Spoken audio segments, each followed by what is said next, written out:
கண்ணியத்துக்குரியவர்களை இன்று உலகம் முழுக்க கவலையாலும் பிரச்சனையாலும் சோதனைகளாலும் மன விரக்திகளாலும் வாழ்க்கையின் விரக்திகளாலும் மரணத்தை எண்ணி வாழக்கூடிய வாழ்வைத்தான் பலர் வாழக்கூடிய சூழ்நிலையை நாம் பார்க்கிறோம். குறிப்பாக வாலிப சமூகத்துடைய ஆண்களும் பெண்களும் பெரும்பான்மையாக இந்த நிலையில் இருக்கக்கூடிய காட்சியைத்தான் நம்மால் பார்க்க முடிகிறது. அல்லாஹுடைய தூதர் ஸல்லல்லாஹு அலைஹி வஸல்லம் இந்த காலம் மறுமை நெருங்கும் போது வரும் என்று சொன்னார்கள். மனிதர்களுடைய இறுதி காலம் நெருங்கும் போது மன்னரைகளை பார்த்து மனிதர்கள் சொல்லுவார்கள், நீங்கள் இருக்கக்கூடிய இடத்தில் நாங்கள் இருக்க வேண்டுமே என்று. மரணித்தவனை பார்த்து உயிர் உள்ளவன் மரணிக்க வேண்டும் என்று ஆசைப்படுவான் என்று அல்லாஹுடைய தூதர் ஸல்லல்லாஹு அலைஹி வஸல்லம் அவர்கள் சொன்னார்கள். இப்படி மரணத்தை எண்ணி கவலையாலும் பிரச்சனைகளாலும் சோதனைகளாலும் நெருக்கடிகளாலும் வாழக்கூடிய வாழ்வை இறுதி சமூகம் சந்திக்கும் என்று அல்லாஹுடைய தூதர் ஸல்லல்லாஹு அலைஹி வஸல்லம் அவர்கள் சொன்னார்கள். இன்று இதற்காக மருத்துவமனைகள் உருவாகிவிட்டது, இதற்காக மருத்துவர்கள் உருவாகிவிட்டார்கள். இதுவே மிகப்பெரிய ஒரு அம்சமாக சமூகத்தில் மாறிக்கொண்டிருக்கிறது.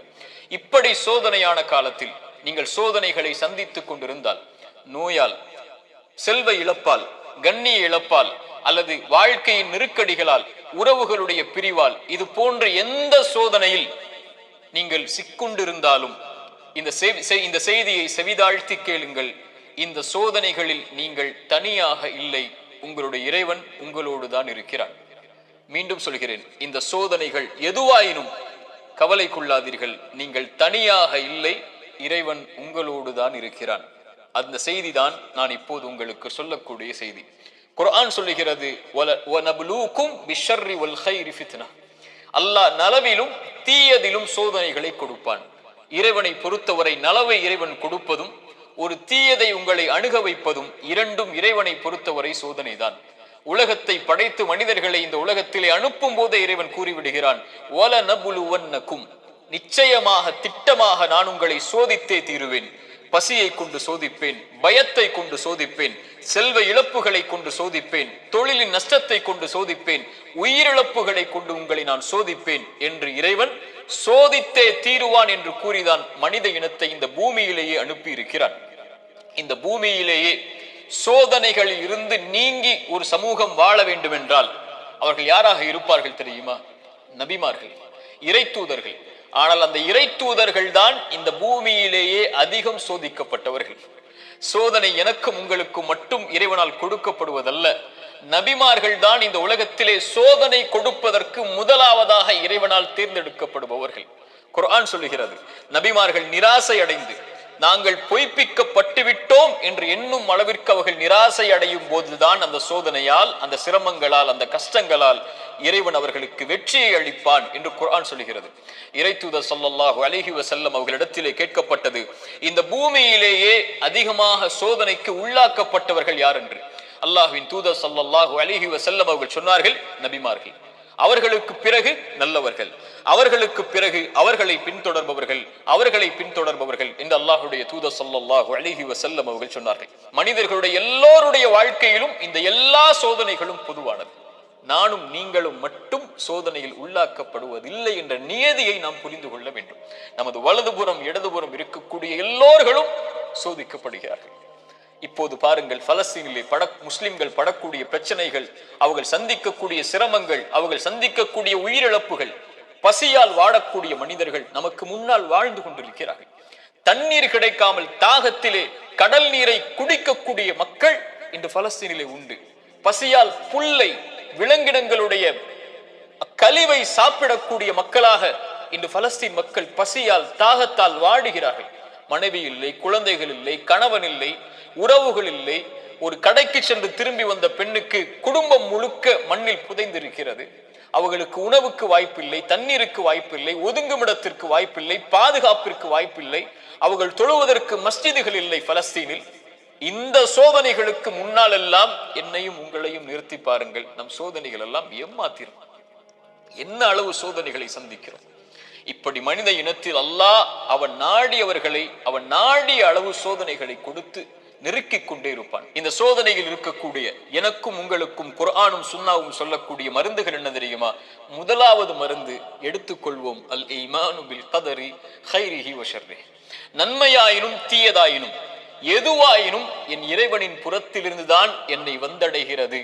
அவன் இந்த சோதனை வருவதற்கு முன்னதாகவே அந்த விதியை நிர்ணயித்திருக்கிறான், அதை அறிந்திருக்கிறான். அந்த சோதனை எனக்கு வருகிறது, இதன் மூலமாக இறைவன் என்னை சுத்தப்படுத்த, என் அந்தஸ்தை உயர்த்த நாடுகிறான், அல்லது என்னை நான் செய்யும் பாவங்களால் தண்டிக்க நாடுகிறான். இதை பின்னால் விளக்குகிறேன்.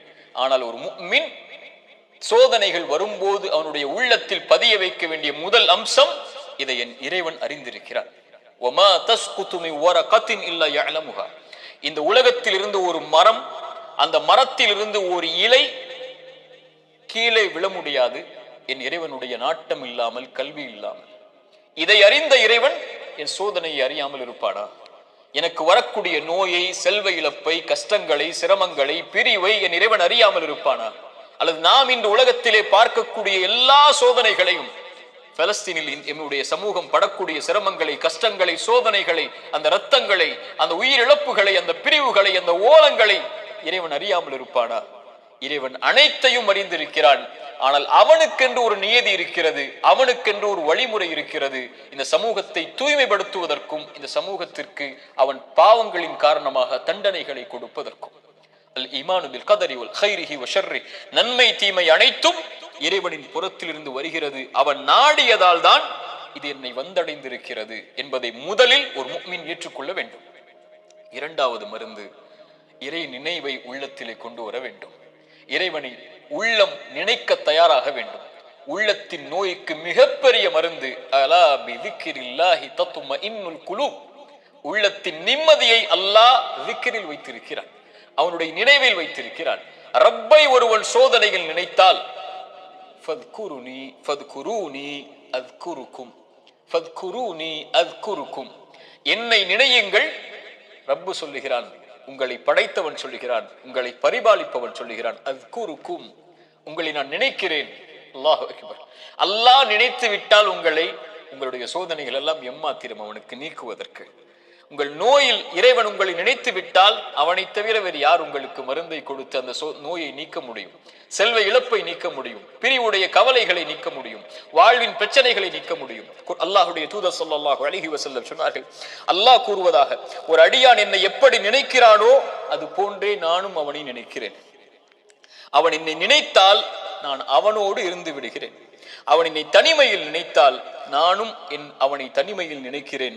அவன் ஒரு கூட்டத்தில் என்னை நினைவு கூர்ந்தால் அவன் நினைவு கூறக்கூடிய கூட்டத்தை விட சிறந்த கூட்டத்தில் நான் அவனை நினைவு கூறுகிறேன் என்று அல்லாஹ்வுடைய தூதர் ஸல்லல்லாஹு அலைஹி வஸல்லம் அல்லாஹ் கூறுவதாக சொன்னார்கள்.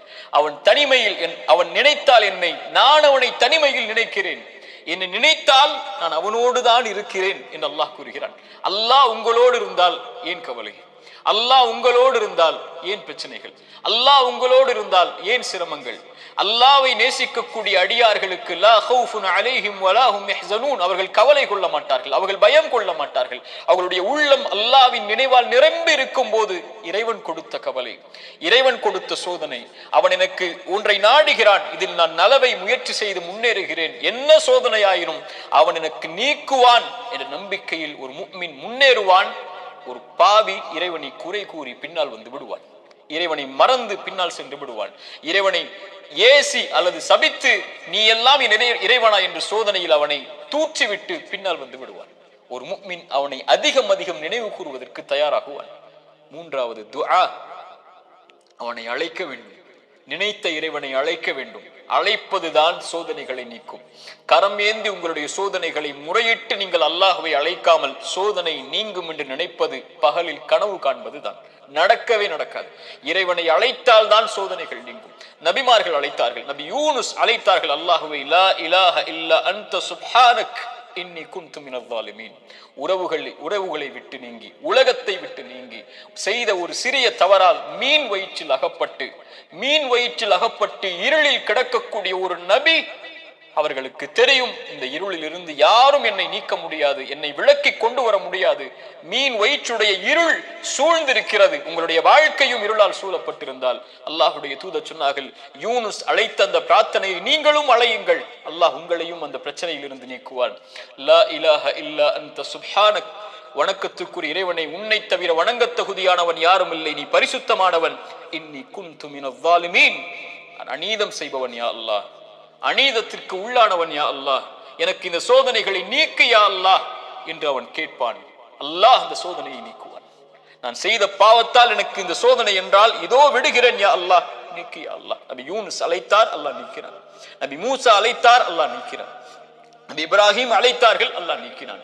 நபி தாவூத் அழைத்தார்கள், அல்லாஹ் நீக்கினான். நபி நூஹ் அழைத்தார்கள், அல்லாஹ் நீக்கினான். நபி ஜக்கரியா அழைத்தார்கள், அல்லாஹ் நீக்கினான். நபி அய்யூப் அழைத்தார்கள், அல்லாஹ் நீக்கினான். முஹம்மது ரசூலுல்லாஹ் ஸல்லல்லாஹு அலைஹி வஸல்லம் அழைத்தார்கள், அல்லாஹ் நீக்கினான். நாம் அழைத்தோமா அல்லாஹ்வை? நாம் கேட்டோமா அல்லாஹ்விடத்தில்? நாம் முறையிட்டோமா, யா அல்லாஹ் இந்த சோதனையால் சிரமப்படுகிறேன், அவதிப்படுகிறேன், கஷ்டப்படுகிறேன், இன்னல் படுகிறேன், கண்ணீர் வடிக்கிறேன், எனக்கு இந்த சோதனையை நீக்கு யா அல்லாஹ். என் பாவத்தின் மூலமாக வந்திருந்தால் இதோ இந்த பாவங்களை விட்டு விலகி வருகிறேன் யா அல்லாஹ், என் கவலையை நீக்கு என்று கேட்டிருக்கிறோமா? அல்லாஹ்வுடைய தூதர் ஸல்லல்லாஹு அலைஹி வஸல்லம் ஒரு நபித்தோழரை பார்க்கிறார்கள். பள்ளியில் தொழுகை அல்லாத நேரத்தில் அவரை பார்த்து கேட்டார்கள், ஏன் தோழரே பள்ளிக்கு வந்திருக்கிறாய் இந்த நேரத்தில்? அவர் சொன்னார், யா ரசூலல்லாஹ் கடன், யா ரசூல் அல்லாஹ் கவலைகள், உள்ளம் நிரம்பி இருக்கிறது அல்லாஹ்வின் தூதரே. அல்லாஹ்வுடைய தூதர் ஸல்லல்லாஹு அலைஹி வஸல்லம் சொன்னார்கள், நான் உனக்கு ஒரு துஆவை சொல்லித் தருகிறேன், அதை நீ ஓதினால் அல்லாஹ் ரப்புல் ஆலமீன் உனக்கு இந்த சோதனைகளில் இருந்து வெளியேறக்கூடிய வாய்ப்பை அல்லாஹ் ரப்புல் ஆலமீன் உனக்கு தருவான். என்ன அல்லாஹ்வின் தூதரே அந்த பிரார்த்தனை? அல்லாஹும்ம இன்னி அஊது பிக மினல் ஹம்மி வல் ஹஸன், அல்லாஹும்ம இன்னி அஊது பிக மினல் ஹம்மி வல் ஹஸன். யா அல்லாஹ், என்னுடைய துக்கம், என்னுடைய எதிர்காலம் என்ன ஆகப் போகிறது, நான் எதை நோக்கி செல்ல போகிறேன், என்னுடைய வருமானம் என்ன ஆகப் போகிறது, இவ்வளவு கஷ்ட இழப்புகளை சந்தித்து விட்டேனே, இனிமேல் என்ன ஆகப் போகிறது என்ற கவலையில் இருந்தால் யா அல்லாஹ் அந்த துக்கத்தை நீக்கு யா அல்லாஹ். எதிர்கால கவலைகளை பற்றிய கவலையை உள்ளத்திலிருந்து நீக்கு யா அல்லாஹ். வல் ஹஸன், என்னுடைய முன்னால் நான் செய்த பாவங்கள், முன்னால் என் வாழ்க்கையில் நடந்த நிலைகள், நான் சந்தித்த இழப்புகள், அதனால் என் உள்ளம் துவண்டிருக்கிறது. எதிர்காலத்தை பற்றியும் கடந்த காலத்தில் நான் செய்ததை பற்றியும் என்னுடைய உள்ளம் கவலை கொண்டு நடக்க முடியாமல், நகர முடியாமல் இருக்கிறேன் யா அல்லாஹ், அதை நீக்கு யா அல்லாஹ். எதிர்காலத்தை பற்றி கவலையை நீக்கு, கடந்த காலத்தை பற்றி நினைவுகளை நீக்கு, இனிமேல் வாழக்கூடிய வாழ்க்கையை சரிபடுத்தி என்று இறைவனை அழைப்பான். அல்லாஹும்ம இன்னி அஊது பிக மினல் ஹம்மி வல் ஹஸன் வ அஊது பிக மினல் அஜ்ஸி வல் கஸல்.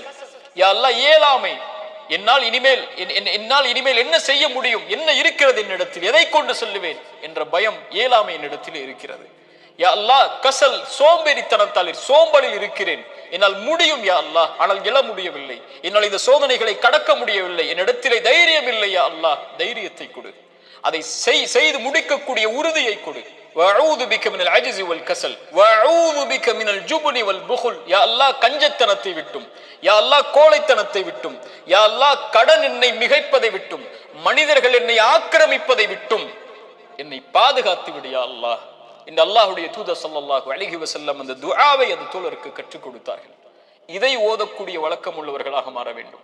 இப்படி அல்லாஹ்வை அழைக்கக்கூடிய முறையில் எல்லாம் இதா சஅலக இபாதி அன்னி ஃபஇன்னி கரீபுன் உஜீபு தஅவத தாஇ இதா தஆன். அழைப்பவர்கள் அழைத்தால் அந்த அழைப்பிற்கு இவன் பதில் கொடுக்காமல் இருப்பதில்லை. அல்லாஹ்வின் தூதர் சொன்னார்கள், ஒரு மனிதன் ஒரு முஃமின் அல்லாஹ்விடத்திலே கரம் ஏந்தி அவனுடைய கரம் அல்லாஹ் கொடுக்காமல் கீழே விழுந்தால் அவன் கேட்பதை இறைவன் வெட்கப்படுகிறான் என்று அல்லாஹ்வுடைய தூதர் ஸல்லல்லாஹு அலைஹி வஸல்லம் சொன்னார்கள். அல்லாஹ்வை அழையுங்கள்.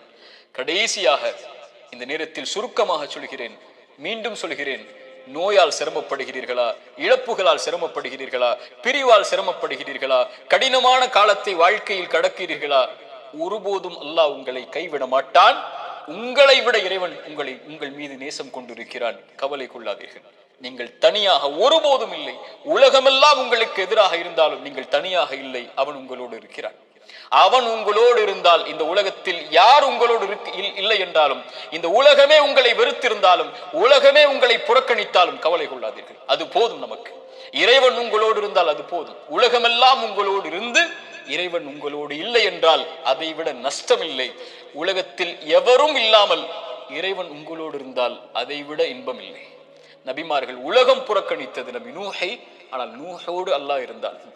நபி தாவூதை உலகம் புறக்கணித்தது, அல்லாஹ் அவர்களோடு இருந்தான்.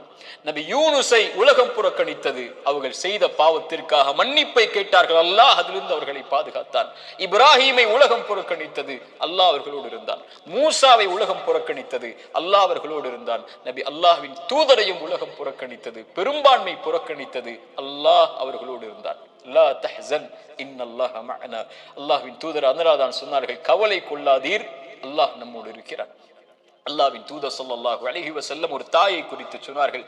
போர்க்களத்தில் காணாமல் போய் கிடைத்த ஒரு குழந்தையை ஒரு தாய் தேடி வரும்போது அல்லாஹ்வுடைய தூதர் அதை எடுத்து கொடுக்கும் போது அந்த தாய் அந்த குழந்தையை வாங்கி கட்டி அணைத்து அதற்கு உணவை கொடுக்கும் போது அல்லாஹ்வின் தூதர் நபித்தோழர்களை பார்த்து கேட்டார்கள், இந்த தாய் இந்த குழந்தையை நெருப்பில் வீசுவாளா?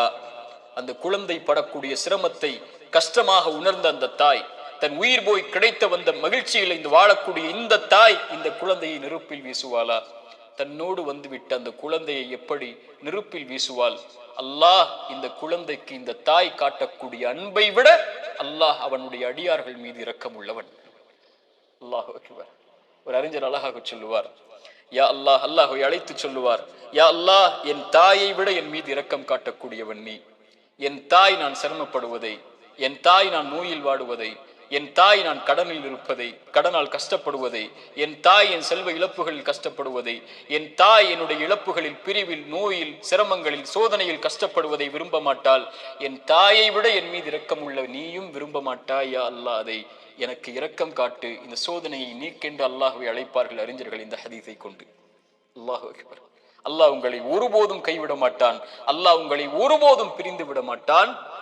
அல்லாஹ்வின் பக்கம் வந்து விட்டால் அல்லாஹ் உங்களை ஒருபோதும் வேதனை அடைவதை, உங்கள் கண்கள் கண்ணீர் வடிப்பதை, உங்கள் உள்ளம் நெருக்கமாகுவதை, உங்கள் உள்ளம் உடைக்கப்படுவதை இறைவன் ஒருபோதும் பார்த்து கொண்டிருக்க மாட்டான். ஆனால் கடைசியாக சோதனைகள் இறைவனின் புறத்திலிருந்து வருகிறது. ஆம், ஆனால் ஒருவருக்கு சோதனை நன்மையாக வரும், ஒருவருக்கு சோதனை தண்டனையாக வரும். நபிமார்களுக்கு சோதனை வந்தது என்று சொன்னேன். எல்லா நபிமார்களுக்கும் சோதனை வந்தது. அந்த சோதனைகள் அவர்களை தூய்மைப்படுத்துவதற்காக, அவர்களை சுத்தப்படுத்துவதற்காக, அவர்களுடைய அந்தஸ்தை அல்லாஹ்விடத்திலே உயர்த்துவதற்காக, ஈமானில் அவர்களை உறுதிப்படுத்துவதற்காக, எல்லாவற்றையும் கொண்டும், உலகத்தை கொண்டும், மார்க்கத்தை கொண்டும், தீனை கொண்டும் அல்லாஹ் சோதித்துக் கொண்டே இருந்தால் அவனின் பக்கம் அவர்களை நெருக்கமாக்கி, அவனின் பக்கம் அவர்களை நெருக்கமாக்கி கொண்டு வருவதற்காக. அது நிஅமா, அது அருள். அந்த சோதனை அருள். அல்லாஹ்வுடைய தூதர் ஸல்லல்லாஹு அலைஹி வஸல்லம் அவர்கள் சொன்னார்கள், உலகத்தில் அதிகமாக சோதிக்கப்பட்டவர்கள் யார் என்று கேட்கும் போது நபிமார்கள், அவர்களுக்கு பின்னால் வந்தவர்கள், அவர்களுக்கு பின்னால் வந்தவர்கள் என்று சொல்லிவிட்டு சொன்னார்கள், அல்லாஹ் ஒரு மனிதனுடைய மார்க்கத்திற்கு ஏற்ப அவனை சோதிப்பான். யா அல்லாஹ், அவனுடைய மார்க்கம் நிலையாக உறுதியாக இருந்தால் அந்த உறுதியோடு அந்த நிலையோடு சோதனையும் உறுதியாகும். யா அல்லாஹ். மேலும் சொன்னார்கள், அவனுடைய மார்க்கம் எளிதாக இருந்தால் சோதனையும் அவனுக்கு எளிதாகும். ஆனால் இறைவன் நாடக்கூடிய அடியார்களை இறைவன் சோதனைகளை கொண்டு, சிரமங்களை கொண்டு நெருக்கமாக்கி கொண்டே இருப்பான், இந்த பூமியில் அவன் பாவம் இல்லாதவனாக நடக்கும் வரை. யா அல்லாஹ், இந்த ஹதீஸை எப்படி விவரிப்பது இந்த சிறிய நேரத்தில்? இன்ஷா அல்லாஹ் வாய்ப்புகள் வரும்போது இந்த ஹதீஸை விவரிக்கிறேன். அல்லாஹ் சோதனைகளை கொண்டு ஒரு மனிதனை பக்குவப்படுத்துவான், நிலைப்படுத்துவான், முன்னேற்றுவான். அவனுக்கு அடுத்த கட்டத்தை நோக்கி அவனுடைய வாழ்வை நகர்த்துவான். அவன் அதன் மீது நம்பிக்கை கொண்டிருப்பான். நலவு வந்தால் அல்ஹம்துலில்லாஹ், சோதனை வந்தாலும் அல்ஹம்துலில்லாஹ், அல்லாஹ்வை புகழ்வான், அல்லாஹ்விடத்திலே உதவி தேடுவான். இவன் முஃமின்.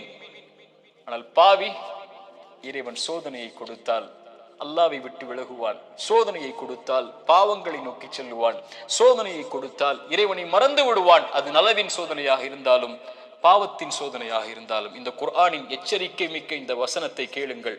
ஃபலம்மா நஸூ மா துக்கிரு பிஹி, எம் நினைவை விட்டு நீங்கள் மறந்து வாழும் போது, ஃபதஹ்னா அலைஹிம் அபுவாப குல்லி ஷை, வானத்தின் கதவுகள் எல்லாம் திறக்கப்படும், என்ன வேண்டுமோ கிடைக்கும். ஹத்தா இதா ஃபரிஹு மா ஊது, அல்லாஹ் கொடுத்ததை கொண்டு அவர்கள் நிம்மதியோடு வாழ்ந்து கொண்டிருக்கும் போது, அது சோதனை என்று அறியாத அந்த பாவிகளுக்கு அஹத்னாஹும் பக்ததன், திடீரென்று அல்லாஹ் பிடித்து அவர்களை நஷ்டவாளிகளாக மாற்றி விடுவார்.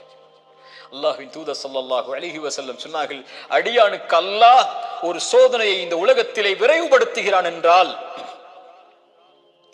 அவனுக்கு அல்லாஹ் ரப்புல் ஆலமீன் நலவை நாடுகிறான். அல்லாஹ் அவனுக்கு சோதனையை தாமதப்படுத்துகிறான் என்றால் பாவங்களின் காரணமாக நாளை மறுமையில் அவனுக்கு அல்லாஹ் ரப்புல் ஆலமீன் அதை கொடுப்பதற்கு அல்லாஹ் காத்திருக்கிறான். தீயதாக நல்லவருக்கு சோதனையை உலகத்திலேயே கொடுத்து அல்லாஹ் அவனை நெருக்கமாக்கி விடுவான். பாவியை விடுவான் அல்லது பிடிப்பான். பிடித்தாலும் விட்டாலும் அவன் அழிவது நிச்சயம். அல்லாஹ் ரப்புல் ஆலமீன் அப்படிப்பட்ட பாவங்களை விட்டு அல்லாஹ் எம்மை பாதுகாப்பானாக. நல்லவர்களுக்கு சோதனை அருள். அவர்கள் அனுபவிக்கக்கூடிய ஒவ்வொரு கண்ணீர் துளிக்கும், ஒவ்வொரு சிரமத்திற்கும், ஒவ்வொரு கவலைக்கும், ஒவ்வொரு துக்கத்திற்கும், ஒவ்வொரு அழைப்பிற்கும், அவர் காலில் ஒரு முள் தைத்தால் கூட அவர் படக்கூடிய இன்னலுக்கும் அல்லாஹ் பாவங்களை அழித்துக் கொண்டே இருப்பான். ரசூலுல்லாஹ் சொன்னார்கள் ஸல்லல்லாஹு அலைஹி வஸல்லம். ஆனால் பாவி படக்கூடிய ஒவ்வொரு சோதனையும் அவன் மீண்ட அல்லாஹ்விடத்திலே செய்த பாவங்கள் எதுவாயினும், அவன் கடந்த காலம் எதுவாயினும், எவ்வளவு கொடிய பாவங்களை வைத்திருந்தாலும் அவன் பாவத்தில் இருந்து விலகாமல் சோதிக்கப்படும் போது நன்மையை நோக்கி செல்லாமல் இருந்தால் அவனுக்கு இந்த உலக வாழ்வும் மறுமையும் அழிவுதான். சோதிக்கப்பட்டால் உள்ளத்திடம் கேளுங்கள், நன்மையில் இருக்கிறாயா, பாவத்தில் இருக்கிறாயா? நன்மையில் இருந்தால் இது உனக்கு அருளின் சோதனை, முன்னேறு, வெளிச்சம் உனக்கு முன்னால் இருக்கிறது, நடந்து சென்று கொண்டே இரு, இந்த இருள் நீங்கிவிடும். இருளுக்கு பிறகு பகல், துன்பத்திற்கு பிறகு இன்பம், நோய்க்கு பிறகு சுகம், இப்படி உலகம் மாறி மாறி உனக்கு கொடுக்கும். ஓடிவிடு நன்மையை தேடி. வெளிச்சம் உன் வாழ்க்கையில் விரைவில் வரும், மிகப்பெரிய வெளிச்சமாக. நீ ஒரு மாதம் சிரமப்படுவாய், ஆனால் நீ கடக்க வேண்டிய இந்த மாதத்தை அல்லாஹ்வின் நம்பிக்கையில் நன்மையில் கடந்து விட்டால் நீ வருடம் முழுக்க நிம்மதியோடு இருப்பாய். 3 நாள் 4 நாட்கள் நோயில் சிரமப்பட்டால் கவலை கொள்ளாதே. அந்த நோயை அல்லாஹ்வின் நன்மைகளை எதிர்பார்த்து காரணிகளை எடுத்துக்கொண்டு களி, அல்லாஹ் உனக்கு அதற்கு பிறகு மிகப்பெரிய சுகத்தை வைத்திருக்கிறான். ஆனால் பாவத்தில் இவை அனைத்தையும் நீங்கள் சந்தித்தால், பாவம் உங்களிடத்திலே இருந்தால், யா அஹி யா உக்தி, என் தோழரே, என் சகோதரியே, அல்லாஹ்விற்காக அதை விடுங்கள். அல்லாஹ் உங்களை அரவணைக்க காத்து கொண்டிருக்கிறான். அவனை நோக்கி வந்து விடுங்கள். உங்கள் வாழ்வின் கவலைகள், பிரச்சனைகள், துன்பங்கள் இவை அனைத்தையும் இறைவன் நீக்கி விடுவான். அல்லாஹ் அப்படிப்பட்ட வாழ்வை எமக்கு தரட்டும். அல்லாஹ் இந்த அறிவுரை எனக்கும் உங்களுக்கும் அறிவுரையாக்கட்டும். இதன் மூலமாக என்னுடைய வாழ்வை இறைவன் செழிப்பாக்கட்டும்.